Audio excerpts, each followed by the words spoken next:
January 1941. The North Atlantic is iron-cold and restless, the kind of sea that swallows sound and light alike. A low winter sky presses down on the water, heavy with cloud, as a lone British escort vessel moves across the dark swell. Her speed is wrong. Too slow for a hunter. Too exposed for a ship that knows a submarine is nearby. No zigzag. No sudden course changes. Just steady motion, as if unaware of the danger beneath her hull. On deck there is no panic. Only discipline. Only waiting. Below the surface, a German U-boat commander studies his periscope view. This should be easy. The escort has separated itself. The convoy is elsewhere. The rules of the sea, learned through months of success, say this ship should already be dead. Yet something feels unfamiliar. The British ship does not flee. It does not react. It behaves as though it wants to be seen. For the first time in the Atlantic War, hesitation creeps into a German attack plan. And in that hesitation, the balance of the sea war begins to shift, quietly, deliberately, and without warning. If this moment stayed with you, comment below, like, and subscribe for more true World War II stories. By the beginning of 1941, the war at sea had already taken on a rhythm that favored Germany. On land, Britain stood alone in Western Europe after the fall of France. In the air, the Battle of Britain had blunted the Luftwaffe's attempt to force surrender, but it had not ended the pressure. The true lifeline of the island nation ran across the oceans. Food, fuel, ammunition, and raw materials arrived only by ship, and every mile of open water exposed those ships to attack. The Atlantic was not merely a battlefield. It was Britain's bloodstream. German naval strategy understood this with clarity. Admiral Karl Donitz, commander of the U-boat arm, believed that Britain could be defeated without invasion if its merchant shipping were destroyed faster than it could be replaced. His submarines were not meant to fight warships directly. They were predators, designed to stalk unarmed or lightly defended merchant vessels and vanish before escorts could respond. Early in the war, this approach worked with alarming efficiency. British anti-submarine defenses were thin, uncoordinated, and often outdated. Escorts were few. Aircraft coverage was limited. Detection technology lagged behind, the silent menace moving beneath the waves. The opening phase of the Battle of the Atlantic reflected this imbalance.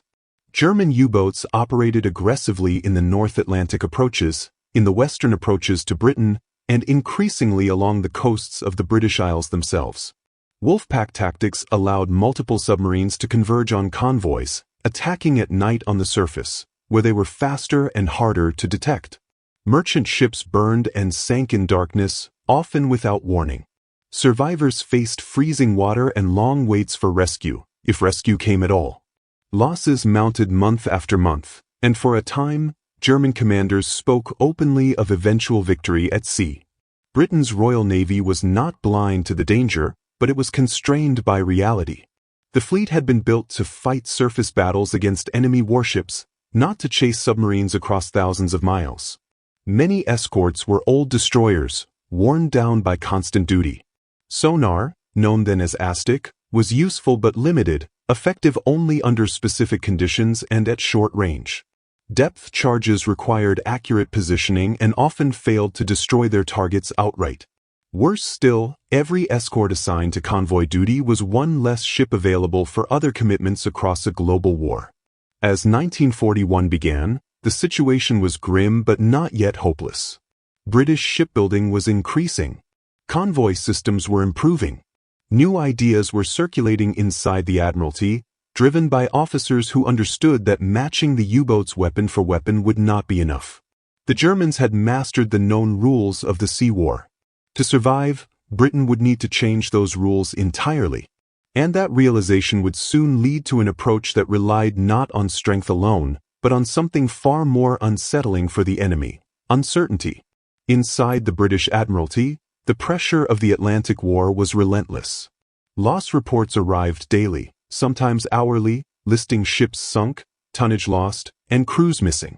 Maps on the walls were marked with pins and grease pencil lines that crept closer to Britain's shores as U-boat patrol zones expanded. The numbers told a brutal story. Even when convoys were protected, Submarines often slipped through gaps in the screen, firing torpedoes and escaping before escorts could bring their weapons to bear. Each success reinforced German confidence and exposed the limits of Britain's existing methods. What troubled British planners most was not merely the number of ships lost, but the predictability of the fight. U-boat commanders understood escort behavior. They knew how British ships searched, how long they could maintain contact, and when they were likely to break off pursuit to protect the convoy. The sea had become a pattern, and patterns could be exploited. German attack reports reflected this growing familiarity, describing British escorts as determined but reactive, bound by procedures that left little room for surprise. British officers with experience in anti-submarine warfare began to argue that survival depended on breaking this predictability. Destroying submarines outright was difficult, but forcing them into error was possible. Submarines were most vulnerable when they misjudged a situation, when a commander assumed an escort was acting conventionally and committed himself too early or too boldly. The challenge was how to create that misjudgment deliberately, in real combat conditions, without alerting the enemy to what was happening. Out of this thinking emerged a subtle but radical shift in approach. Rather than treating escorts solely as shields for convoys, some British tacticians began to view them as bait. A lone ship behaving oddly could draw a submarine into revealing itself. An escort that appeared careless or isolated might tempt an attack that could then be countered with coordinated force. This was not a matter of trickery in the theatrical sense, but of controlled deception, grounded in a deep understanding of how German commanders thought and how they expected the Royal Navy to behave. Implementing such ideas required discipline and trust. Crews had to hold their nerve while appearing vulnerable. Captains had to resist instinctive evasive maneuvers and maintain a facade of ignorance even when they suspected a submarine was nearby. Above all, these tactics had to be integrated with emerging technologies, sonar tracking, improved depth charge patterns, and tighter coordination between ships, so that when the moment came, the response would be swift and overwhelming. By early 1941, these concepts were beginning to move from theory to practice. Quietly, without public announcement, the Royal Navy started testing methods designed not just to find U-boats, but to unsettle them. The Atlantic, long dominated by hunters who thrived on confidence and routine, was about to become a place where certainty itself could be used as a weapon. From the human perspective, the British sailors tasked with executing these deceptive tactics carried a burden that went beyond ordinary combat risk.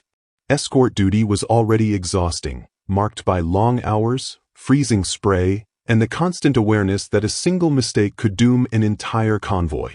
Now, crews were being asked to do something even harder, to suppress instinct. When sonar hinted at a contact, or when a lookout felt certain unseen eyes were watching from below, the natural reaction was to evade, to accelerate, to protect the ship. Instead, they were ordered to maintain course, to appear indifferent, sometimes even careless. This demanded extraordinary discipline. Men stood at their stations knowing that survival depended on convincing the enemy that they were unaware, even as tension tightened every movement on deck. For German U-boat crews, the experience was equally psychological, though in a different way. Submarine warfare relied heavily on confidence. Commanders were trained to read surface behavior, to interpret speed, heading, and formation as signs of awareness or ignorance. An escort that did not react suggested opportunity. Yet when British ships began behaving inconsistently, sometimes ignoring apparent threats, sometimes separating from convoys without obvious reason, that confidence was quietly undermined. Attack decisions that once felt routine now carried doubt. And doubt, in submarine warfare, could be fatal. Tactically, the British approach marked a departure from defensive escorting toward controlled engagement. Traditional convoy doctrine emphasized staying close to merchant ships, responding only after an attack occurred. The new thinking inverted this logic. Escorts would deliberately expose themselves, drawing submarines into positions where detection was more likely and escape routes were limited. Once a U-boat committed, often surfacing at night to use its deck gun or close in for a torpedo shot, the British response was immediate.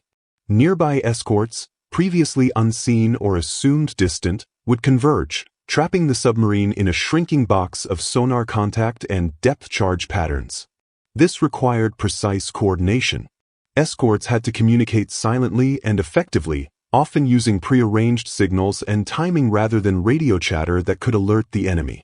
Sonar operators tracked contacts continuously, feeding information to commanders who waited for the exact moment to act. Depth charges were no longer dropped in hopeful patterns, but in calculated sequences designed to herd a submarine toward destruction or force it to surface. The goal was not always a confirmed kill.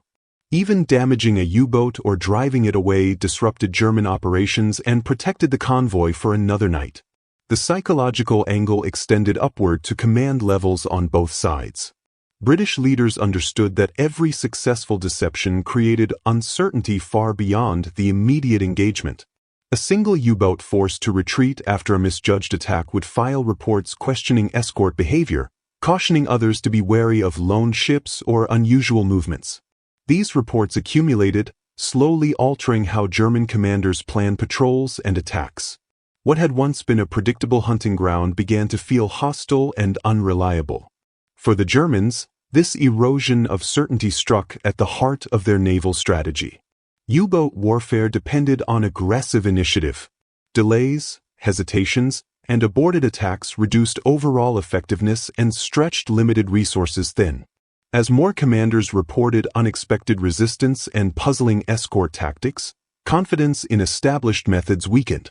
The sea war was no longer a simple contest of stealth versus defense. It was becoming a battle of perception, where appearances could be as lethal as weapons. By the time these effects became noticeable in operational summaries, the British were already refining their methods. What began as isolated experiments was evolving into a coherent approach, one that combined human discipline, tactical precision, and psychological pressure. And as these elements aligned, the stage was set for the moment when this naval trick would move from unsettling the enemy to forcing a fundamental reassessment of how the Atlantic War was fought. The technological angle of this British approach lay not in a single revolutionary invention, but in how existing tools were employed in unexpected ways. ASTIC, the Royal Navy's early sonar system, had often been criticized for its limitations, especially in rough seas or at higher speeds. Yet when paired with deliberate deception, those limitations became less decisive. Escorts no longer relied on constant contact to justify action. Instead, sonar was used patiently, intermittently, allowing submarines to believe they were undetected. When contact was re-established at close range, the margin for escape narrowed sharply. Depth charges, once dropped in broad, wasteful spreads, were now delivered with intent, using patterns refined through careful analysis of previous engagements. Equally important was the coordination between ships.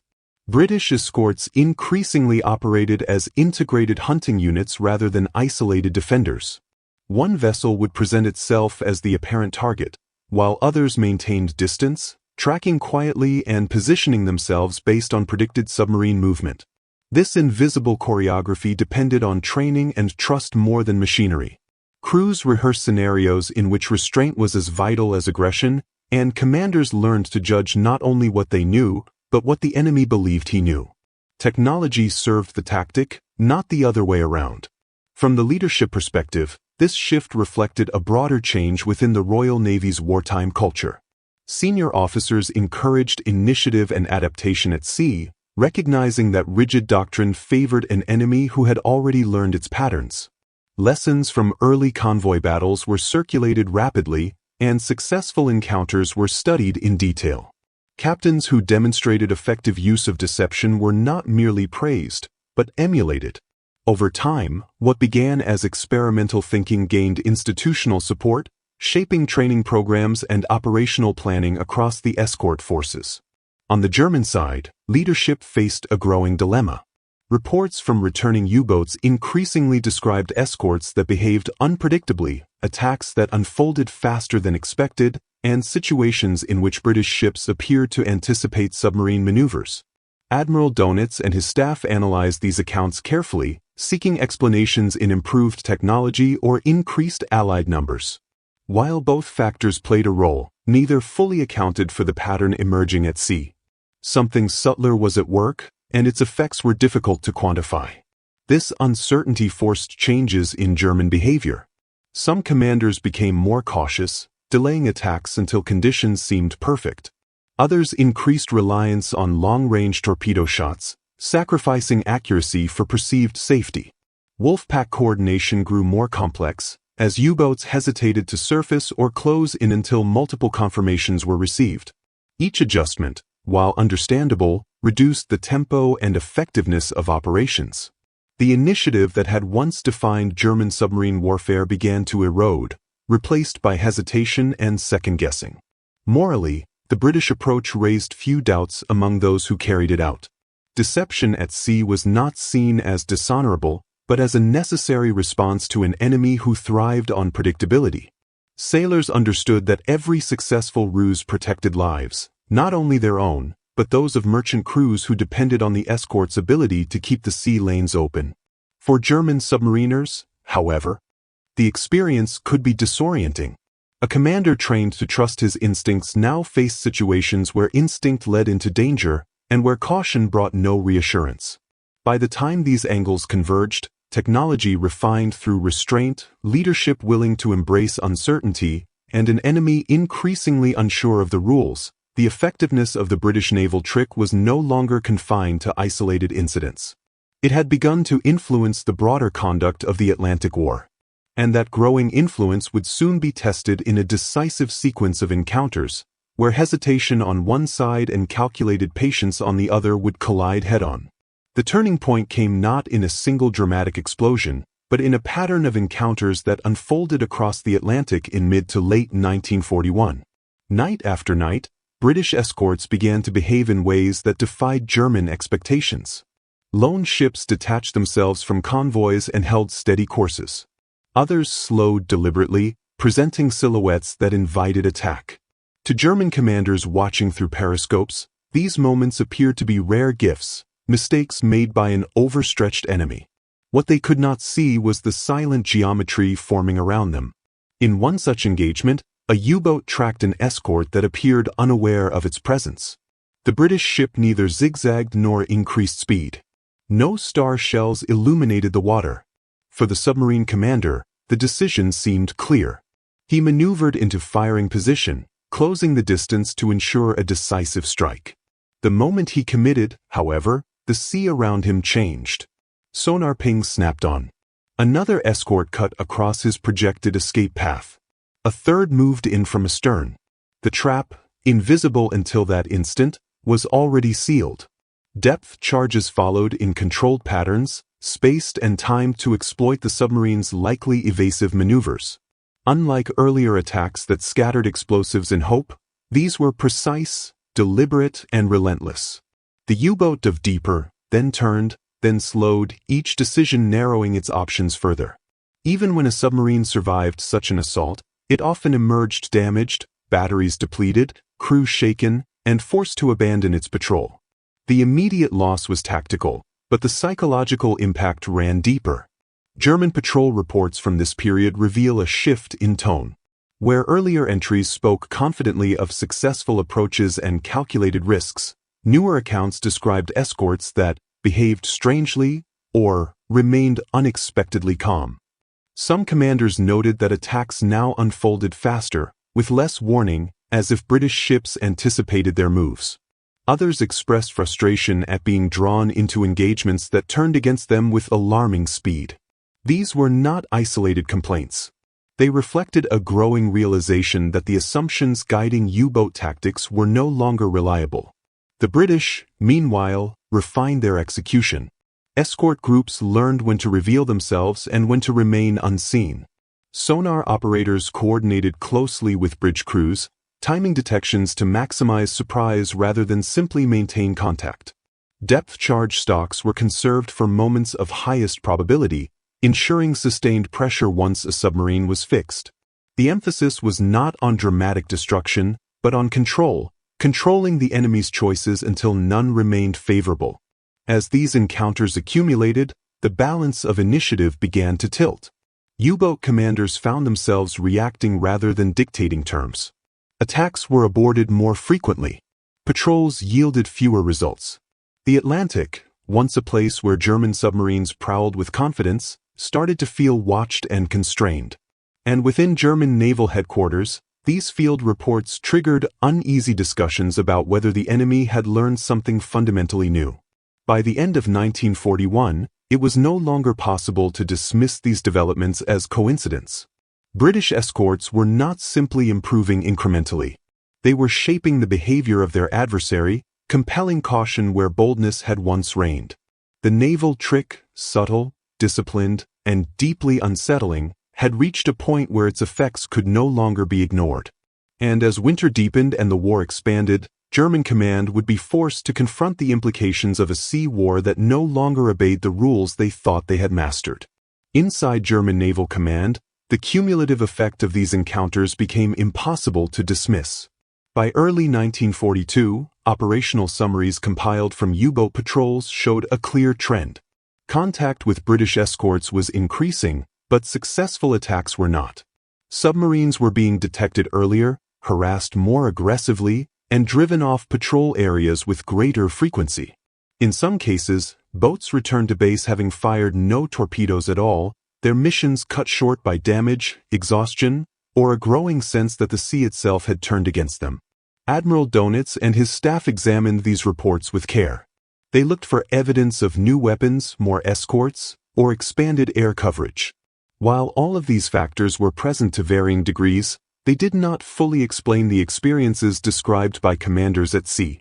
What troubled German planners most was the recurring mention of British ships that appeared to invite attack, only to respond with sudden coordination and precision. This suggested not mere improvement, but intent. The enemy was no longer reacting to U-boats. He was shaping their decisions. German tactical doctrine began to shift under this pressure. Commanders were instructed to exercise greater caution when encountering isolated escorts. Night surface attacks, once a hallmark of U-boat success, were increasingly questioned.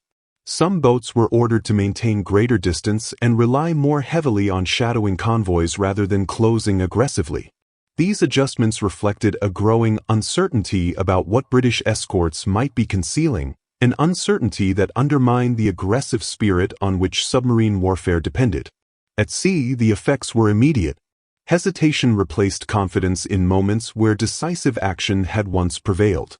A submarine commander who delayed an attack to reassess risk often lost his opportunity altogether, as escorts maneuvered or convoys slipped beyond reach. Others pressed attacks only to find themselves enveloped by coordinated countermeasures. Each failed engagement reinforced the lesson that British behavior could no longer be taken at face value.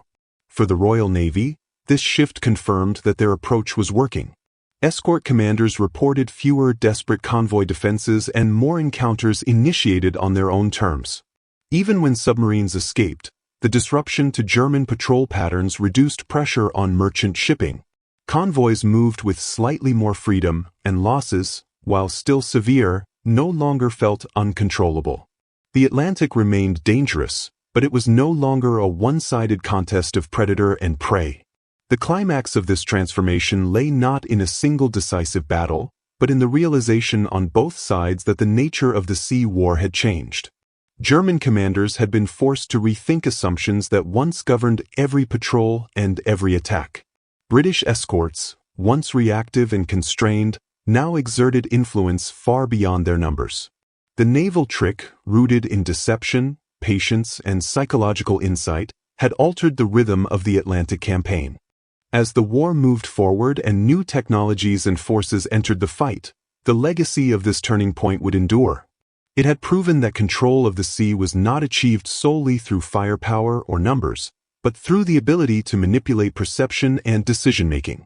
And that lesson would shape the aftermath of these encounters, as both sides adjusted to a maritime war that had grown far more complex and far less forgiving.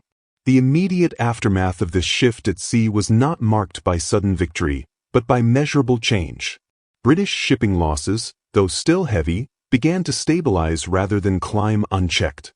Convoys that once expected attack as a certainty now passed through danger zones with fewer encounters. When U-boats did strike, they were increasingly forced to do so under pressure, with escorts already maneuvering and prepared. The margin for error narrowed, and the sea grew less forgiving for those who misjudged British intent. Royal Navy after-action reports from late 1941 into 1942 reflected growing confidence among escort commanders. Crews spoke less about reacting to emergencies and more about shaping engagements. Escorts were no longer simply guarding merchant ships, they were influencing where and how submarines operated. Patrol areas that had once been favored by German commanders saw reduced activity as U-boats avoided waters where British tactics had proven especially disruptive. Control of the Atlantic remained contested, but it was no longer dictated solely by German initiative. For German Naval Command, the consequences were deeply unsettling. The effectiveness of U-boat operations depended on sustained pressure and high morale. As patrols produced fewer successes, questions arose about deployment strategy, crew fatigue, and the growing strain on experienced commanders. Boats returned to base with damaged equipment, shaken crews, and reports that offered no easy solutions. The enemy, it seemed, was no longer playing by predictable rules, and every new adjustment risked exposing submarines to further danger. This uncertainty rippled outward through German planning. Resources were diverted toward countermeasures, additional training, and revised tactics designed to reduce vulnerability to deception. Time spent avoiding traps was time not spent attacking shipping. In a war of attrition, this loss of tempo mattered. Each missed opportunity allowed Britain to strengthen its convoy system, expand escort coverage, and refine the very methods that had caused the disruption. The psychological aftermath among submariners was equally significant. Confidence, once a defining trait of U-boat culture, became fragile. Commanders who had survived earlier patrols with boldness now faced a sea that punished overconfidence.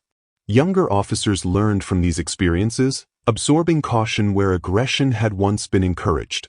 The Atlantic, long perceived as a domain where German skill and daring could prevail, increasingly felt like hostile territory shaped by an enemy who understood them too well. British sailors, meanwhile, drew quieter conclusions. Success did not eliminate danger, but it affirmed the value of discipline and restraint. Crews learned that appearing vulnerable could be as powerful as armor, and that patience could save more lives than haste. These lessons spread through escort forces, becoming part of institutional memory rather than celebrated triumph. The Sea War did not pause to acknowledge them, but it moved forward altered by their effect. As both sides adjusted to this new reality, it became clear that the consequences of the British naval trick extended beyond individual encounters. It had reshaped expectations, altered behavior, and shifted the psychological balance of the Atlantic campaign. And as the war continued to evolve, these changes would set the stage for further adaptation, deeper consequences, and a prolonged struggle whose outcome was no longer preordained. Over time, the effects of this transformation became embedded in the wider conduct of the Atlantic War. German naval doctrine, once anchored in bold surface attacks and confident pursuit, increasingly emphasized caution and dispersion. U-boats were instructed to avoid isolated escorts that behaved unpredictably, to maintain greater distance during tracking, and to disengage more readily when circumstances felt uncertain. While these measures reduced immediate losses, they also diluted the concentration of force that had once made wolfpack tactics so effective. For Britain, the institutionalization of deception marked a turning point in how naval warfare was understood. Escort training began to incorporate scenarios in which restraint and misdirection were deliberate tools. Crews were taught not only how to detect and attack submarines, but how to shape enemy expectations over time. This shift aligned with broader Allied developments, including improved intelligence sharing and the gradual integration of air and sea operations, reinforcing a philosophy that valued control over confrontation. German commanders struggled to adapt fully to this environment. Some attempted to counter deception with their own measures, relying more heavily on reconnaissance, longer observation, and stricter rules of engagement. Yet these responses often played into British hands, slowing operations and increasing exposure to patrols and aircraft. The Sea War had become layered with uncertainty, and each additional precaution carried its own risks. The cumulative outcome was a gradual erosion of German effectiveness at sea. While U-boats would continue to pose a grave threat in the years that followed, their dominance of the early war period did not return. The balance shifted incrementally, shaped by lessons learned in moments when British escorts chose patience over panic and subtlety over speed. These were not dramatic victories, but they were enduring ones. In official assessments, British naval leadership recognized that no single tactic could win the Atlantic War. However, the ability to force the enemy into hesitation was acknowledged as a critical advantage. By compelling German commanders to question what they saw and delay what they once would have done instinctively, the Royal Navy gained time to build ships, train crews, and integrate new technologies that would further tip the balance. The Atlantic campaign continued, brutal and uncertain, shaped by innovations on both sides. Yet beneath the surface of evolving technology and expanding forces lay a quieter truth. The war at sea had been altered not only by what ships could do, but by what commanders believed they understood. And in that realm of belief and expectation, the British naval trick had left a lasting mark. That realization leads naturally to a final reflection on what this moment revealed about warfare itself, and why its significance extends beyond the cold waters of the Atlantic. In the long history of naval warfare, the Battle of the Atlantic is often remembered for its machines, submarines, destroyers, radar, and aircraft that extended the battlefield far beyond the horizon. Yet beneath the steel and the technology lay something more fragile and decisive: human judgment. The British naval trick that unsettled German commanders did not rely on overwhelming force or sudden invention. It relied on understanding how an enemy thinks and on the discipline required to act against instinct in the most dangerous of environments. What made this moment endure was its subtlety. No single engagement announced the change. No decisive battle marked the turning point. Instead, the sea grew uncertain for those who had once mastered it. German commanders, trained to read patterns and exploit predictability, found themselves facing an opponent who refused to behave as expected. In that uncertainty, confidence eroded, initiative slowed, and opportunities slipped away. The ocean did not change, but the war upon it did. For the Royal Navy, the lesson was profound. Control of the sea could be exerted without constant aggression. Patience, restraint, and deception proved capable of shaping outcomes just as surely as guns and explosives. These insights would echo through later stages of the war, informing how escorts hunted submarines, how convoys were protected, and how Allied naval forces coordinated across vast distances. Beyond the Atlantic, this episode speaks to a wider truth about warfare. Battles are not won solely by strength, but by the ability to influence decision-making under pressure. When one side learns to dictate not just actions, but assumptions, the balance begins to shift. In the cold darkness of the North Atlantic, British escorts demonstrated that even in the most unforgiving arena, control could be achieved through calm, calculation, and the courage to appear vulnerable. The sea war continued for years after this moment, shaped by new technologies and greater forces. But the quiet shock delivered by this naval trick endured, reminding both sides that mastery of war depends as much on the mind as on the machine.